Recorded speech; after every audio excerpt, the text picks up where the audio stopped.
ओम श्री बृहस्पति नमः। हरे कृष्णा। प्रिय श्रोताओं, आज बृहस्पतिवार के दिन सुनिए गुरुवार यानी बृहस्पतिवार की संपूर्ण कथा। तो प्रेम से बोलिए विष्णु भगवान की जय। बृहस्पतिवार व्रत के पौराणिक कथा के अनुसार प्राचीन काल में एक ब्राह्मण रहता था। वह बहुत निर्धन था। उसके कोई संतान नहीं थी। उसकी स्त्री बहुत मलिनता के साथ रहती थी। वह स्नान न करती, किसी देवता का पूजन न करती। इससे ब्राह्मण देवता बड़े दुखी थे। बेचारे बहुत कुछ कहते थे, किंतु उसका कुछ परिणाम न निकला। भगवान की कृपा से ब्राह्मण की स्त्री के कन्या रूपी रत्न पैदा हुआ। कन्या बड़ी होने पर प्रातः स्नान करके विष्णु भगवान का जाप व बृहस्पतिवार का व्रत करने लगी। अपनी पूजा पाठ को समाप्त करके विद्यालय जाती तो अपनी मुट्ठी में जौ भर के ले जाती और पाठशाला के मार्ग में डालती जाती। तब ये जौ स्वर्ण के हो जाते। लौटते समय उसको बीन कर घर ले आती थी।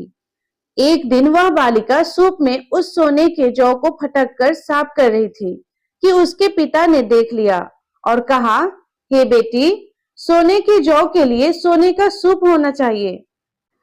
दूसरे दिन बृहस्पतिवार था।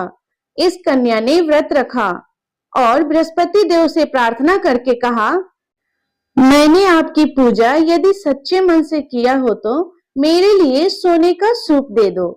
बृहस्पति देव ने उसकी प्रार्थना स्वीकार कर ली।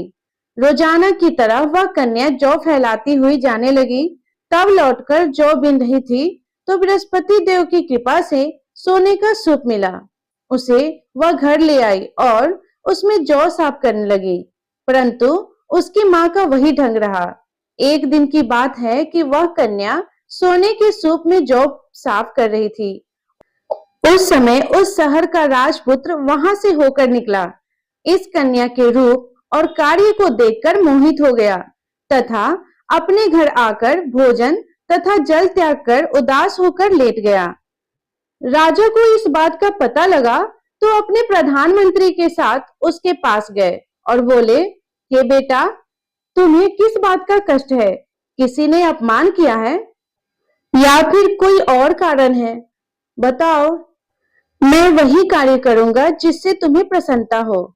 अपने पिता के राजकुमार ने बातें सुनी तो वह बताया, मुझे आपकी कृपा से किसी बात का दुख नहीं है। किसी ने मेरा अपमान नहीं किया है, परंतु मैं उस लड़की से विवाह करना चाहता हूँ जो सोने के सूप में जौ साफ कर रही थी। यह सुनकर राजा आश्चर्य में पड़ गया और बोला, हे बेटा, इस तरह की कन्या का पता तुम ही लगाओ। मैं उसके साथ तेरा विवाह अवश्य करवा दूंगा। राजकुमार ने उस लड़की के घर का पता बतलाया। तब मंत्री उस लड़की के घर गए और ब्राह्मण देवता को सभी हाल बतलाया। ब्राह्मण देवता राजकुमार के साथ अपनी कन्या का विवाह करने के लिए तैयार हो गए तथा विधि विधान के अनुसार ब्राह्मण की कन्या का विवाह राजकुमार के साथ हो गया। कन्या के घर से जाते ही पहले की भांति उस ब्राह्मण देवता के घर में गरीबी का निवास हो गया। अब भोजन के लिए भी अन्न बड़ी मुश्किल से मिलता था। एक दिन दुखी होकर ब्राह्मण देवता अपनी पुत्री के पास गए। बेटी ने पिता की दुखी अवस्था को देखा और अपनी माँ का हाल पूछा। तब ब्राह्मण ने सभी हाल कहा। कन्या ने बहुत सा धन देकर अपने पिता को विदा कर दिया। इस तरह ब्राह्मण का कुछ समय सुखपूर्वक व्यतीत हुआ। कुछ दिन बाद फिर वही हाल हो गया। ब्राह्मण फिर अपनी कन्या के पास गए और सारा हाल कहा तो लड़की बोली कि हे पिताजी, आप माताजी को यहाँ लिवा आइए। मैं उन्हें विधि बता दूंगी जिससे गरीबी दूर हो जाए। वह ब्राह्मण देवता अपनी स्त्री को साथ लेकर पहुंचे तो अपनी माँ को समझाने लगी, हे माँ, तुम प्रातः काल प्रथम स्नान आदि करके विष्णु भगवान का पूजा करो तो सब दरिद्रता दूर हो जाएगी। परंतु उसकी माँ ने एक भी बात नहीं मानी और प्रातःकाल उठकर अपनी पुत्री के बच्चों का जूठन को खा लिया।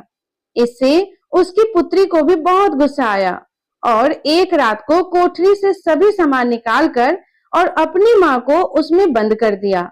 प्रातःकाल उसे निकालकर तथा स्नान आदि करा के पाठ करवाया तो उसकी माँ की बुद्धि ठीक हो गई और फिर प्रत्येक बृहस्पतिवार को व्रत रखने लगी।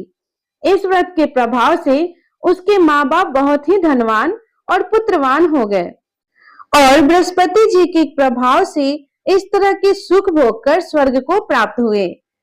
तो सभी बोलिए विष्णु भगवान की जय। तो प्रिय श्रोताओ, ये थी बृहस्पतिवार का व्रत कथा। तो आपको ये कथा कैसी लगी? अगर ये कथा आपको अच्छी लगी हो तो वीडियो को लाइक करें और कमेंट में जय श्री हरि विष्णु अवश्य लिखिएगा। और अगर आप चैनल पे नए हो तो चैनल को सब्सक्राइब करना ना भूलिएगा। धन्यवाद। जय श्री हरि विष्णु।